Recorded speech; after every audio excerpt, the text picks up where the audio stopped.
Hello everybody, and welcome to my Theros Beyond Death set review. Today we're going to be going through every single card in black and analyzing it for limited. But before I dive in, I do want to remind you that if you enjoy this video and want to support my content, be sure to hit that thumbs up button, subscribe to the channel so you don't miss any future videos, click that bell, and leave a comment in the comment section down below if you do have any questions at all about any of my card evaluations. I really do want to discuss these with you, and so we can all get a little bit better. Before I talk about the cards, I do need to go over my grading scale. It's based very heavily on the limited resources. 1As are the best cards in the set, the game winners. They're also the ones that bring you back when you're behind. Bs actively pull you into their colors, so they're the cards you're hoping to pick picks 1 through 4 ideally. Bs are generally cards that you're very happy to have, and they're premium picks.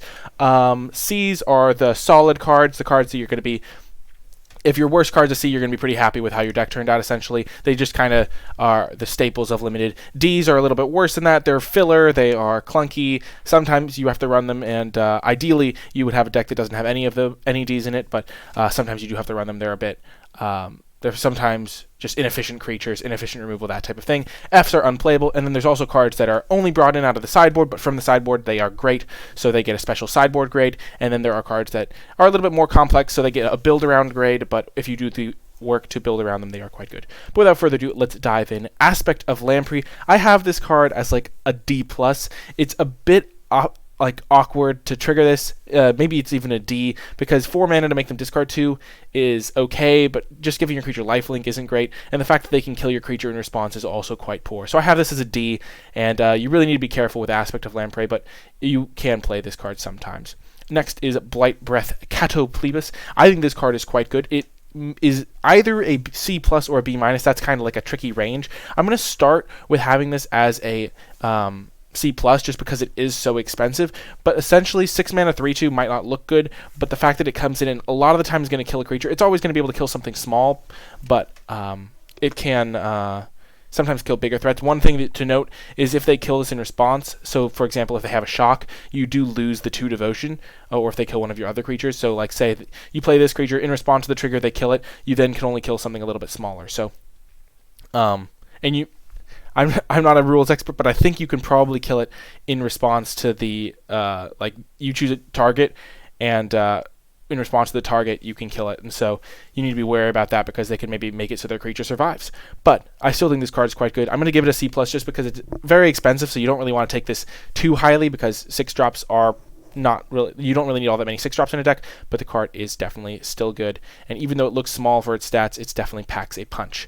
Next is Discordant Piper. I also have this as a C+. It's just a very solid 2-drop. There are a decent amount of ways to punish 1 toughness creatures, but the fact that this comes with 2 bodies means that in the sacrifice deck it's going to be premium, and you're going to feel like you got an advantage. Maybe it's a C in normal decks and then a C+ in the sacrifice decks, but I definitely am going to be taking this card and be pretty happy playing it. Yeah, I'm going to settle on C grade for this card, but in the right deck it can go up to a C+. Next is Final Death. This card does get into B- territory. 5 mana, exile a creature. Really good in this set, especially because escape is a thing, so exiling it makes sure that that card is gone for good. And also, even if you're not exiling an escape creature, it means that the card you exile is not going to fuel the escape cards. Also, just premium removal at instant speed. There are some cards in blue or red that reward you for casting cards on your opponent's turn, so you're going to get some benefit from those cards, casting Final Death on your opponent's turn as well. So yeah, Final Death B-, great card, pretty high pick.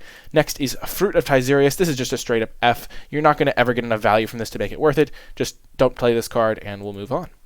Next is Funeral Rites.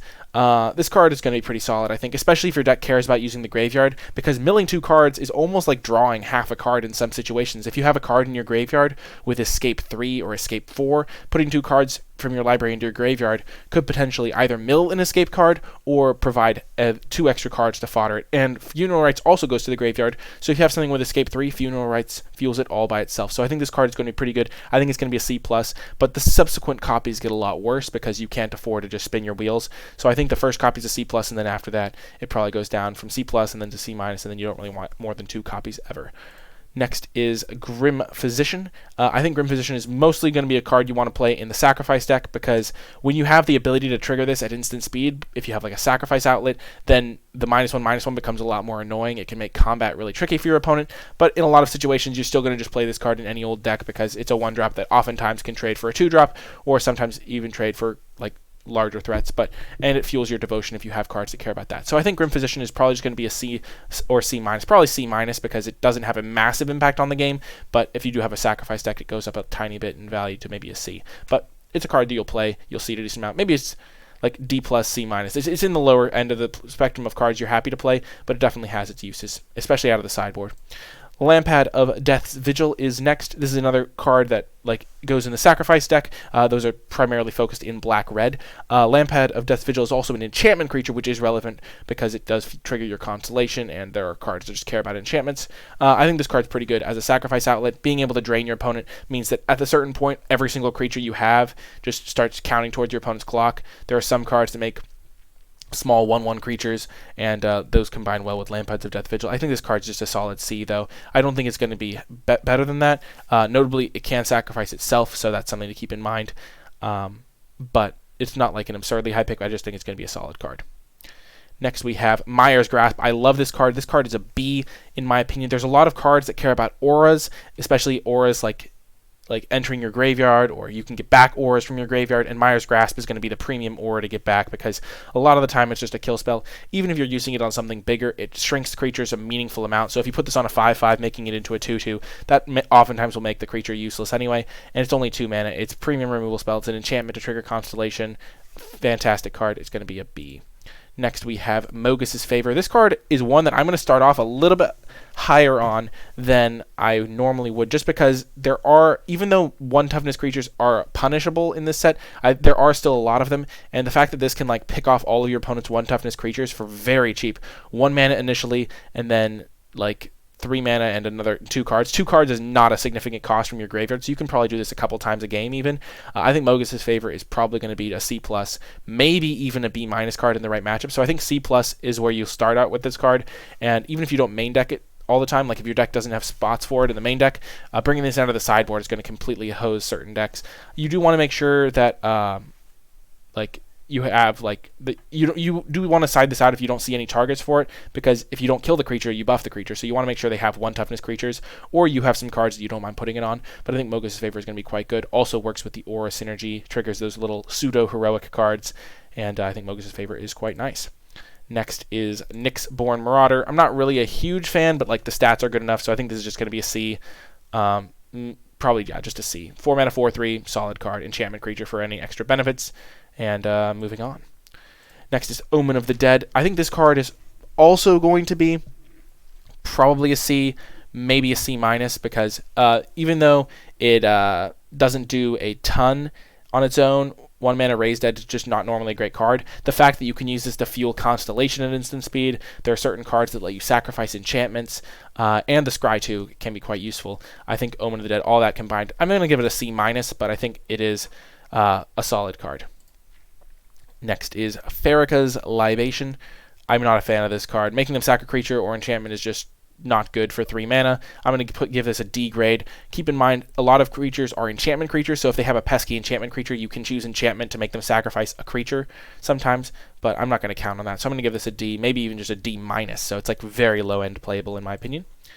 Next is Rage-Scarred Berserker.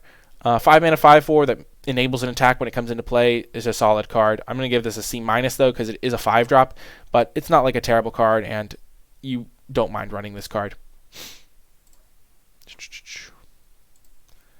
Next we have Scavenging Harpy. I'm actually a pretty big fan of this card, because I think exiling cards from your opponent's graveyard can really hose them against in the right matchup, and putting that on a 3 mana 2/1 is just kind of gravy. I'm going to give this a C. It's not going to be a C+ or anything, because a 3 mana 2/1 is still not an absurd body or anything like that, but I think the upside is real, and against certain opponents it's going to perform better than a C, but you still don't really take it higher than C. Just a pretty solid card overall. Next, Soul Reaper of Mogus. This card reminds me a lot of Spark Reaper from A War of the Spark. Hey, Soul Reaper, Spark Reaper. I get the trend. Soul Reaper of Mogus, you basically are going to be pretty happy running this at all times. Being able to sacrifice a creature to draw a card means you can chump and then sacrifice a creature. It's also an enchantment to trigger things. So I think this is a C+, or it's probably ranges from C to C+, depending on how many disposable bodies you have. But I think you'll take this over most average commons, and so I think it's probably a C+. Pretty solid card, good stat line. It's an enchantment creature and fuels the sacrifice deck quite well. Getting towards the end of the commons, we have Temple Thief. This card is not impressive to me. It's just a 2-mana 2/2, and it can't be blocked by certain creatures, but there's enough like relatively well-statted creatures that this isn't going to be super premium ability. I think that it's going to probably end up being like just a C, maybe a C minus, depending on how the format shakes out. It's just not super special. I'm gonna settle on C minus for this card. You need 2-drops in aggressive decks, and this will get the job done, but a lot of the time it'll still get blanked by the same cards that blank it in other sets. Next is Underworld Charger. I do like this card. This is definitely a C+. You don't want this in your controlling decks, but in an aggressive deck, it is a great threat. 3-mana 3/3 is a good stat line, really trades well in combat, and then later in the game you have a 5-mana 5/5 that isn't that hard to get. 3 cards in the graveyard is not a huge cost. Keep in mind, though, if you are going to have multiple escape cards, you're going to either have to do some work for them, or you're going to have to make sure that. And also, it can come back multiple times if you do have it. So if you're going to put escape cards in your deck, keep in mind that escape has diminishing returns. If you are going to be escaping, say, 3 or 4 cards, like if you have 4 escape cards in your deck, each one gets subsequently worse because you're not going to be able to fuel multiples. That being said, if you only have like 2 Underworld Chargers as your escape cards, they work pretty well because you can just get a constant stream of 5/5. So I think Underworld Charger is going to be great, C+, and yeah, just move on. Next, we have Venomous Hierophant, also going to be a C+, and really does work well in any deck that cares about escape. 3/3 Death Touch is just a solid stat line. It can attack pretty well, it can block pretty well, and then milling yourself for 3 cards is actually a pretty big game. It almost single-handedly fuels a lot of your escape cards. It fuels the horse we just looked at all by itself. That's going to do it for all of the commons. Moving on to the uncommons. We're going to start things off with Agonizing Remorse. Agonizing Remorse, target opponent reveals their hand. I think it's like a discard effect. I think these are generally not great. It does exile the card, so you can get rid of escape cards forever.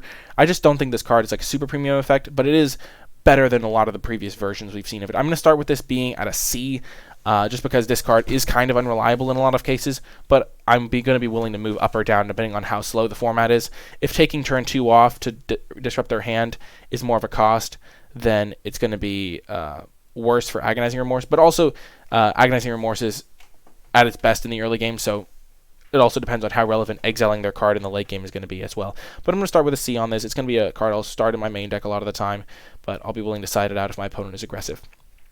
Next is Cling to Dust. This is a card I'm actually relatively excited for compared to where I thought I'd be initially. So I don't think the card is insane or anything, but I think it is good enough to be worth potentially main decking and definitely bringing in out of the sideboard if your opponent is going to have targets. So I think in the main deck the card's probably a D+, because it is a cantrip that disrupts your opponent a little bit. You're pretty much always going to want to target a non-creature unless you're targeting an escape card that's particularly annoying.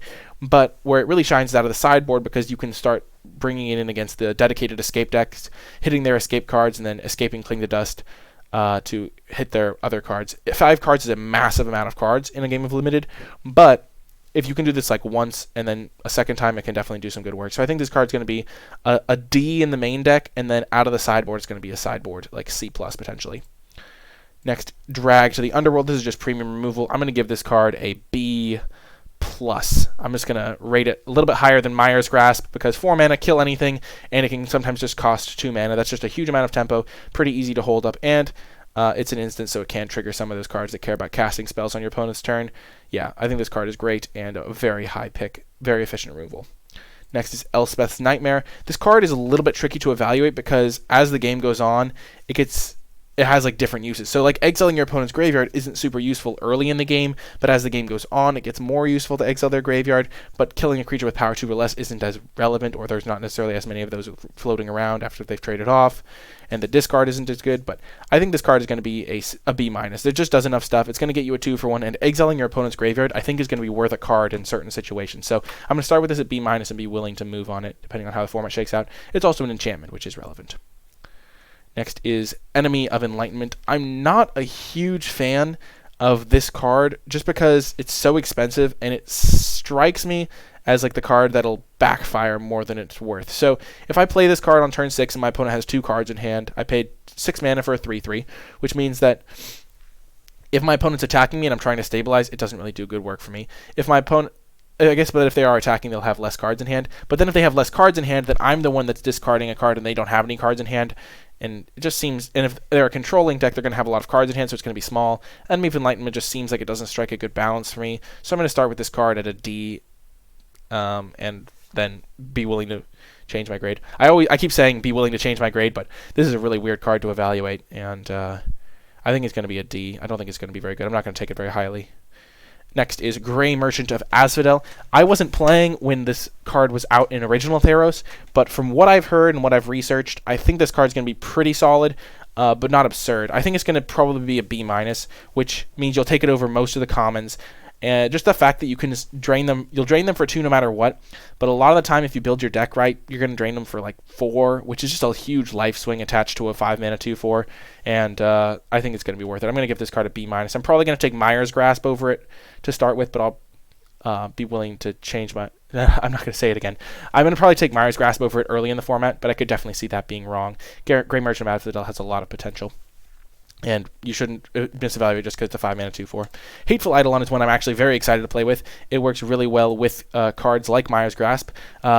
Keep in mind, draw for each aura you control that was attached to it does include the fact that Mire's Grasp attaches to your opponent's creature, so you'll draw a card if you kill something with Mire's Grasp, which is fantastic. 1 mana, 1/2 lifelink, triggers your Constellation, and you can also put auras onto it. It carries them quite well because of lifelink. I think this card is great. I'm going to give this a B-. I think it is good enough to be worth taking early, and then you can even try to take some auras you might not normally take just to be able to put them on Hateful Eidolon and get extra value. Next is Inevitable End. I'm not a massive fan of this card, but I do think it is playable. The problem is there's certain decks that just have a lot of random tokens running around, and against those you'll definitely want to side them out. But other decks just have a big creature, you'll be able to kill that with Inevitable End. If they only have 1 creature, it's a 3-mana kill spell for that creature. Because, like, say on turn 3 your opponent plays a 3-drop, and then you play your Inevitable End, they don't have any other creatures in play, they have to sacrifice it. So I think this card's probably going to be, I'd say, a C- level removal spell that you're willing to side out, or you can even side it in against certain matchups if they only have a couple creatures. But overall, not going to be a massive like pull towards the color. I'm going to start with C-, and in certain matchups it'll be a C+. Next is Minions Return. This one's really interesting. So not only is it a flash enchantment, which is good for Constellation triggering, but also you can use this on your opponent's creatures to get back their stuff, which is actually pretty good at instant speed, because the problem with the previous version of this effect that we saw, I think, in M20, was that it was a sorcery speed. It didn't have flash. So you would kill their creature, and their creature would, like, you would put it on their creature, and then they could just, like, do something like to disrupt that, or they just wouldn't trade their creature off, or they'd bounce their own creature. Or you'd put it on your own creature, and they'd kill you in response, all that stuff. But giving this flash means it'll be more likely to trigger, and you can oftentimes take one of the best creatures on the board. And if you combo this with removal, you could sometimes, like, put this on the creature and then immediately kill it to get their best creature. So I think this card's going to be solid. I think it's going to be a C. Next is Mire Triton. I think this card's great. I'm going to give this card a maybe even just B+, just because it's so efficient. I'm going to start at B because B+ is kind of a elite grade for me, but I'm going to start at B for Mire Triton. It's a fantastic card. It does everything you want to do. Mills yourself, Death Touch, gains you life. Fantastic card. It's not a enchantment, but you can't have everything. It's going to be a great card in this format. Farika's Spawn is another fantastic card. I'm going to start with this at B+. It does reach the fantastic level of B+ level card. It starts off as a 4-mana 3/4, which isn't like absurd, but when you escape this card, you get a 2-for-1 every time. And even though there are some cards that are going to be able to punish it, because they have this token lying around, you're going to be able to set up situations where this is better, and you can bring it back over and over and over if you have enough cards in your graveyard. This is a fantastic card. I'm going to start with it at B+.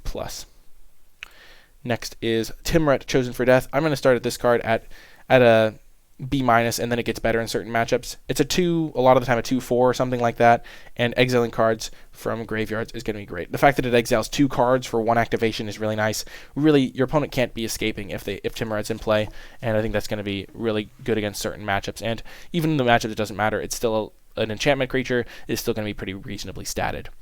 Final uncommon is Underworld Dreams. I'm going to start with this card being quite poor. 3 black mana is just too difficult in most decks. So if you're playing a mono black deck, sure, it's a C. But in every other situation, it's going to be an F. Moving on to the rares, we're getting there. Our first rare is Euphemia, the Cacophony. So starts off, I'm not as familiar with the rares, so I might have to take a moment to double check that I remember them. 2 mana, 2/1. Oh, right. I think there's enough enchantments that this card is just going to be fantastic. Making a 2/2 every turn on your 2-drop is just going to be great. You do want to make sure that you don't do too much graveyard stuff at once. So if you have Ephemia, maybe you take escape cards a little bit lower because you're going to want to leave your enchantments in your graveyard. But Ephemia is going to be a great card. I think this card is just going to be a B-level card. It's a 2-mana, 2/1 enchantment creature at the very worst, and then a lot of the time you're going to have, say, 8 enchantments in your deck, and this card is just going to make you an extra 2/2 every turn. Or at least, even if it just makes one extra 2/2, it's like a 2 mana for 4/3 worth of stats, 2 of which is flying. So yeah, great card. Next is Eat to Extinction. This is also going to be a, I think it's going to probably be just a B- level card. The fact that it kills planeswalkers is not as relevant for limited. 4 mana, exile target creature, and you get to mill a card from your graveyard to your graveyard potentially. Just a pretty good removal spell. B-. Erebos' Intervention. Target creature gets -X is the mode you're primarily going to be using. And I can't really imagine a lot of situations where you're going to want to exile their graveyard, though. The fact that it has that is definitely upside. I'm going to give this card a B. Just pretty flexible removal, gains you life. And the graveyard effect is also a bonus. And it's an instant, so you can use this as a combat trick even if you don't kill the creature. So if they have a 5/5 and you only have 5 mana, you can give the creature, and it attacks you, you can give it -4/-4 and then block it if you really want to. So Erebos' Intervention is going to get a B from me. Maybe a B-. It's on the upper end of the B- spectrum, but I still think it's going to be a B-. I'm not going to... I probably would take Mire's Grasp over it, just because this is kind of expensive, kind of clunky, and doesn't fuel a lot of the synergy in the set. Yeah. Okay, I'm just going to settle on B. B. Lower end of the B spectrum, upper end of the B- spectrum. Gravebreaker Lamia is going to be pretty solid. A lot of the time you can search for an escape card, and then you can escape it for a little bit cheaper. All attached to an enchantment creature, 5 mana, 4/4 is pretty solid. That being said, it gets much better depending on if you have good escape cards. So if you have a copy of the Gorgon, it gets much better. I think I'd probably give this a B- or a C+, probably a B-, just because it does a lot of stuff, and you're probably going to be able to have an escape card. And if you have Gravebreaker Lamia, then you can make sure you don't put too many escape cards in your deck, because you're going to be able to find the escape card you do have more frequently, use your graveyard more effectively. So I think Gravebreaker Lamia is going to be a B-. 5 mana, 4/4 lifelink is no joke. Next rare is Nightmare Shepherd. This card is disgusting, if I recall correctly. Yep, definitely recalled correctly. 4 mana, 4/4 flying, enchantment creature, upside. Definitely the type of card you're going to want to be playing. If a creature dies, exile. Oh, right. Yeah, this is a B. This is actually an A-. This card gets into the A range. If any other of your creatures die, so you play this card, you attack your opponent. If they trade, you get the creatures that have their 1/1s, so they keep all their abilities and stuff like that. And I think they enter as enchantment creatures if they are enchantment creatures, so you trigger your Constellation. This card is just fantastic, and all attached to a 4 mana, 4/4 flyer. Yeah, I'm going to give this card an A- grade. Fantastic card, and really a must-kill threat. Next is Treacherous Blessing. I'm not as sold on this card. If you have ways to get rid of your own enchantments, then I still don't think this card's worth it. Taking one every time you cast a spell is really not great, especially if you cast this on turn 3, which a lot of the time you want to cast your card draw early in the game. Yeah, I really don't see it. I think this card's probably going to be a D+. You'll play it in certain decks, but it's going to be really tricky. And if you're using a spell to kill the Treacherous Blessing so you don't take damage constantly, then it means you didn't really draw 3 cards because you had to spend one of the cards you get to kill it. So really not a huge fan of Treacherous Blessing. I'm going to give this card a D. Next is Timrit Calls the Dead. So you basically mill 3 cards, and then you mill another 3 cards. So that's the way Saga, and then you can basically scry 2, gain 2. So if you have kept the zombies, I think this card's pretty solid for 3 mana. I mean, especially because a lot of the cards in black care about escape, care about self-mill. I think this card's going to be a B- or a C+. Probably a B-, just because milling yourself 6 cards is probably going to allow you to escape maybe 2 spells. So this is almost as if it draws you a card as well, in addition to making 2 2/2s for 3 mana. I guess it only mills 4 cards if you're making things, but being able to exile a creature or enchantment is going to be pretty effective, and also it's an enchantment. I'm going to give this card a B- to start with, and then the scry can be relevant as well. There are a couple of zombies. Yeah, I'm going to give this a B-. I think it's worth it, though it's at the lower end of B-. It's close to a C+, I think. Next is Woe Strider. I'm a big fan of this card. I'm going to give this card a B. It's a free sack outlet. It's a great card to escape, and it's like a 3 mana 3/2 that comes with an 0/1. And sacking to scry 1 is really nice, especially because it's for free. It makes all your other sacrifice cards better, and overall, pretty happy to take Woe Strider early and build around. I'm going to give this card a B. Though maybe Escape 4 is quite a lot. I'm going to change the grade to a B-, but it's still quite good. Still quite good. Next up, we go to the Mythics, and we are going to be... There's only one black Mythic in this set? Really? That's interesting, but I guess Erebos the Bleak-Hearted is the only black Mythic, and it's a pretty good card. Being able to draw cards when your stuff dies is amazing, and then sacrificing creatures to kill small stuff is also amazing. And it only costs 4 mana, and it's relatively easy to get Devotion. Black is one of the colors that cares mostly about Devotion, so I think I'm actually going to give Erebos some A- grade. It's just a really good card. It really fuels your sacrifice synergies, and it's going to be fantastic in your deck. I'm just going to double check that there's not a card I missed, because it's weird that black only has 1 Mythic when the other colors get 2. But maybe got an extra rare to compensate or something like that. But anyway, that is going to do it for this set review for black. If you want to catch my other installments of the set review, you can find them on my channel. Be sure to subscribe. If you did make it all the way till the end, in the comment section down below, leave a one black mythic question, hashtag one black mythic question mark, to let me know you made it all the way till the end of the video. As always, remember to hit that thumbs up button and subscribe to the channel. Click that bell so you don't miss any future videos. And I would love to see what your thoughts are. So leave those comments in the comment section, letting me know what you think of the Theros set review so far and what you think of Theros Beyond Death. That's going to do it for this video. I hope you enjoyed it, and I'll talk to you next time.